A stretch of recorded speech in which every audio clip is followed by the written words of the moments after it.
आजकल साइफर पर सर दोबारा बात हो रही है और जिस वेबसाइट ने उसे पब्लिश किया है वो ये दावा कर रही है कि उनके पास ये ओरिजिनल कॉपी है। इस बात में कितनी सच्चाई है और अगर वाकई इस बात में सच्चाई है तो उनके पास ओरिजिनल कॉपी कैसे आ गई? देखें, ये ड्रॉप साइट एक वेबसाइट है जो ये दावा कर रही है।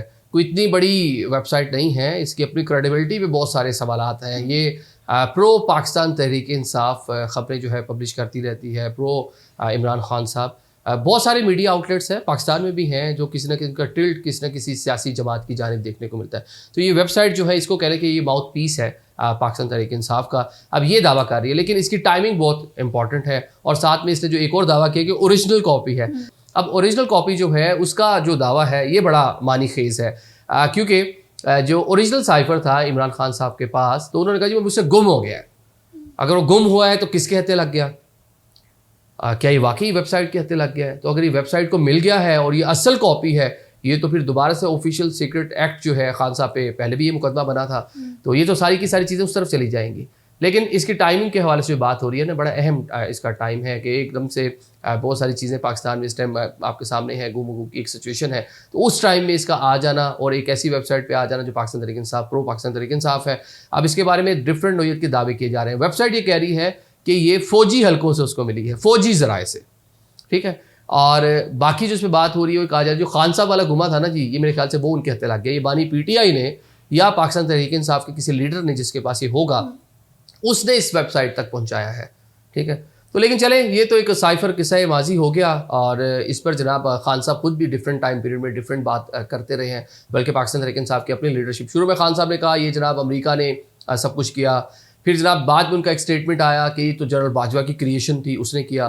फिर उन्होंने कहा जी हुसैन हक्कानी साहब, जिनका कुछ दिन पहले भी हम व्लॉग में तस्करा कर रहे थे, अमेरिका में पाकिस्तान के साबिक सफीर रहे हैं, बड़े अच्छे मतलब इंटरनेशनल रिलेशंस पे बोलते हैं, अक्सर हमारे प्रोग्राम्स का हिस्सा होते हैं। उन्होंने कहा जी ये तो बाजवा ने उसको हायर किया था और बाजवा के कहने पे सारी की सारी चीज़ें हुई। तो साइफर अमेरिका से नहीं, पाकिस्तान से अमेरिका गया था और इस तरह और मेरे हुकूमत को गिराने के हवाले से एक प्लानिंग हुई। तो ये खान साहब का मौक़िफ़ रहा। लेकिन पाकिस्तान तहरीक इंसाफ के जो दीगर लोग हैं, शफकत महमूद साहब, आप उनका ज़रा स्टेटमेंट सुने ना।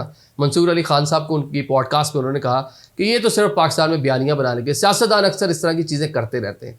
तो एक तो पाकिस्तान में जो फ़ौज मुखालिफ बयानियाँ बड़ा बिकता है, जो हुकूमत से बाहर होता है उसको ये बयानियाँ नज़र आता है। और उससे बढ़कर जनाब जो बयानियाँ बहुत बिकता है, मजहबी जमातें बहुत बेचती हैं। पाकिस्तान तहरीक इंसाफ का आज तक पता ही नहीं चल सका था ना कि वो राइट विंग की पार्टी है कि लेफ्ट विंग की पार्टी, वो तो मिडल में प्ले कर रही थी। उसको जहाँ से जो चीज़ मिलती थी वो ले लेती, बाय कर लेती थी।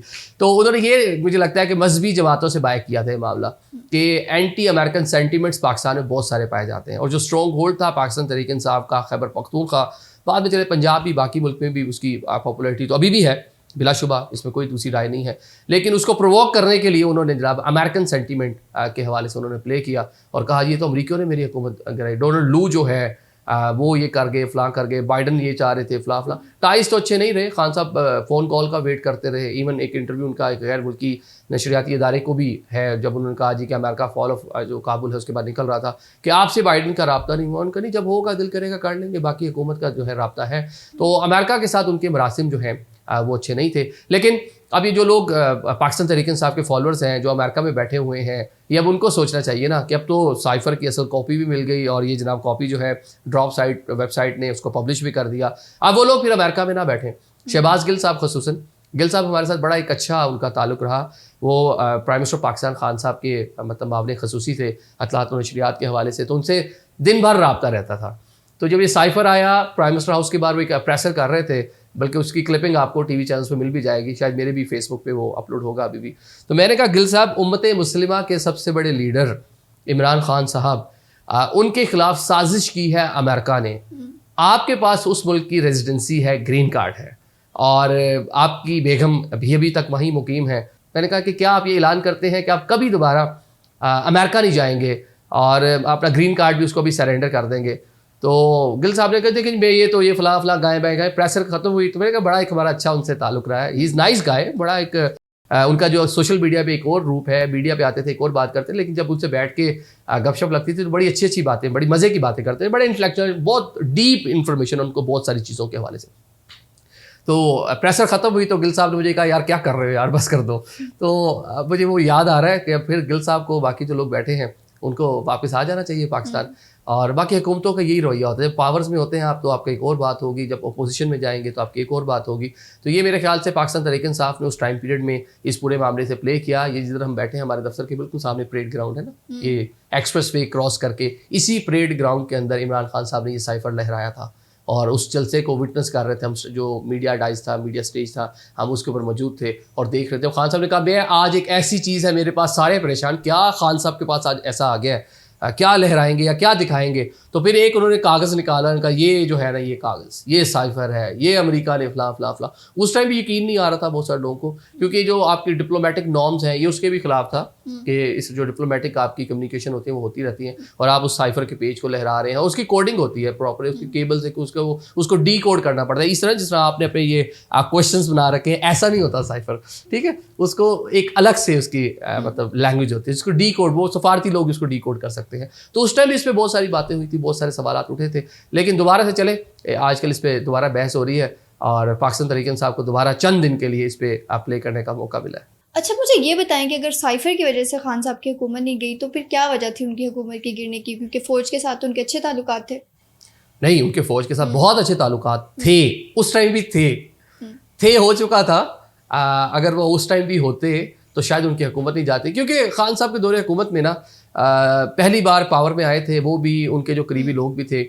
सो मैं आपको बड़ी इंटरेस्टिंग एक बात बताऊं, अगला 10 साल कैसा होगा, अगले 10 साल में कौन किस पोजीशन पे होगा, ये वो बातें थी जो प्राइम मिनिस्टर ऑफिस में, प्राइम मिनिस्टर हाउस में बैठ के डिस्कस होती थी कि जनाब फलाना बंदा गवर्नर रहेगा इतना अर्सा, फलाना बंदा जनाब अगला जो कहने के DGI बनेगा, फलाना बंदा अगला जो है आर्मी चीफ बनेगा और फलाना को फलानी वजारत मिलती रहेगी, अगले टेन्योर में फलाना CM पंजाब भी हो सकता है। इस तरह की बातें ना, ये सारी चीज़ें प्लानिंग होती थी और बहुत सारे लोग अपनी CVs ले फिरते थे और बहुत सारे लोग जिनके नाम थे ना कि ये अगला DGI होगा, ये बंदा अगला आर्मी चीफ होगा, वो उसी तरह एक्ट रिएक्ट भी करना शुरू कर दिया था। ये बातें प्लानिंग होती थी प्राइम मिनिस्टर हाउस में और ये आपको इस्लामाबाद के, मुल्तान के, आपके एबटाबाद के या आपके कराची के चाय के होटल पे जो वेटर खड़ा होता था ना, उसको भी पता होता था कि अगला आर्मी चीफ फैज साहब होंगे, अगला आपका जो है ना वो DGI जो होगा ना वो जनरल वो गफूर साहब होंगे, ठीक है। मतलब इस तरह की बातें पाकिस्तान में उस टाइम ज़ेरे गर्दिश थी।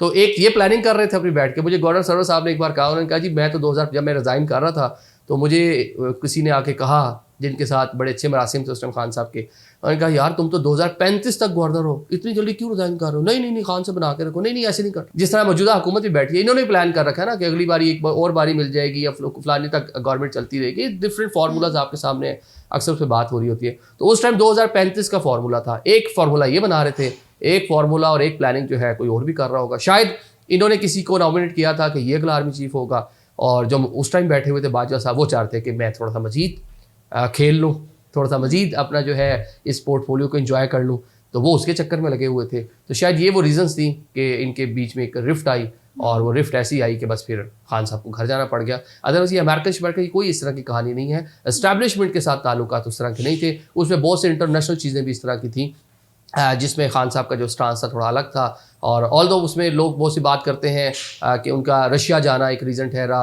वो ऑन बोर्ड लेकर गए थे, लेकिन रशिया जाना उनकी बदकिस्मती थी कि वो रशिया गए हैं और उसी टाइम पीरियड में यूक्रेन और रशिया जो है वॉर शुरू हो जाती है। अच्छा, फिर जिस तरह हम नेतन्याहू और इसका बात करते हैं मोदी का, मोदी गए हैं और अगले दिन जनाब जंग शुरू हो जाती है ईरान, अमेरिका और इसराइल की। तो कितना एक बैकफायर आया उसके ऊपर, मोदी के ऊपर भी, इंडिया में भी हम भी उस पर बातचीत करते हैं। तो उसकी टाइमिंग बड़ी गलत थी कि खान साहब गए, उनकी बैड लक थी कि उसके ऊपर अटैक हो गया।